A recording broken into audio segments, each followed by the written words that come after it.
Sono sempre stato legato al mare, nascendo e crescendo qui ovviamente il mare ha un ruolo estremamente importante, è un punto di riferimento. Adoro proprio vivere il mare, ho proprio una passione sfrenata anche solo per starsi davanti, per guardarlo, per nuotare, per tutto.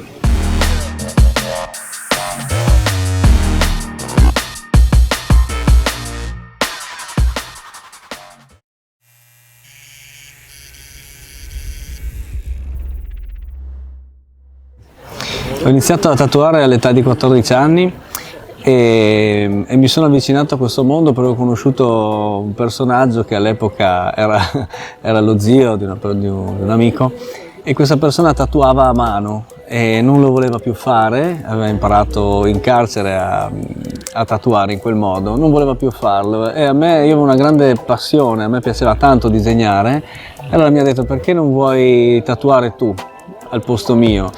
E mi ha dato una sorta di benedizione. Io ero un ragazzino di 14 anni, quindi potete immaginare anche come poteva essere presa questa cosa in un paese piccolo come Grado.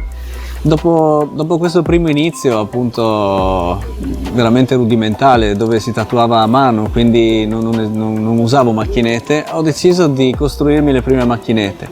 E allora ho utilizzato dei vecchi rasoi elettrici ai quali ho attaccato un puntale di penna, insomma con dei lavori veramente rudimentali e improvvisati ero riuscito a costruirmi una prima macchinetta, e di lì ho iniziato a tatuare ogni giorno che si presenta mio padre e mi si presenta dicendo che mi avrebbe prestato i soldi per aprirmi lo studio, nel senso: ti do questi soldi, apri lo studio, prova a fare quello che vuoi fare, ma sicuramente non ce la farai. La realtà invece fu del tutto diversa. Nel suo piano io, dovendo abbandonare quella strada, sarei tornato a lavorare con lui nel ristorante. La realtà fu decisamente diversa, perché dopo 6 mesi restituì tutti i soldi che mi aveva prestato e iniziai da lì la mia carriera da professionista, se così si può dire. Per quegli anni lì comunque riuscii a proseguire nel mio sogno di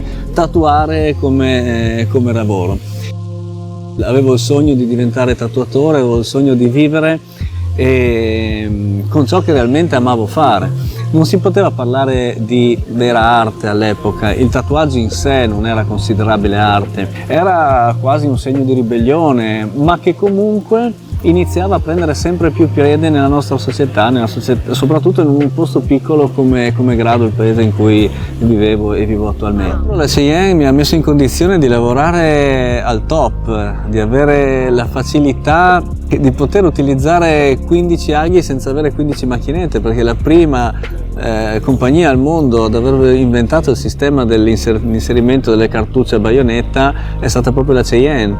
Quindi questo apporto tecnico ha portato una facilità e una naturalezza nel mio modo di lavorare che mi ha veramente facilitato le cose. Ha dato il via a un percorso di studi triennale all'interno di un'Accademia di Belle Arti, e questo è un grosso motivo di orgoglio, anche perché è l'unica volta, il primo e unico caso al mondo dove un'istituzionalità come un'Accademia di Belle Arti apre le porte al mondo del tatuaggio, riconoscendolo come vera e propria forma d'arte. Dal mio punto di vista quella è l'evoluzione del tatuaggio, questa deve essere l'evoluzione del tatuaggio, un vero percorso di studi che porta a una preparazione totale dell'artista che andrà poi a tatuare.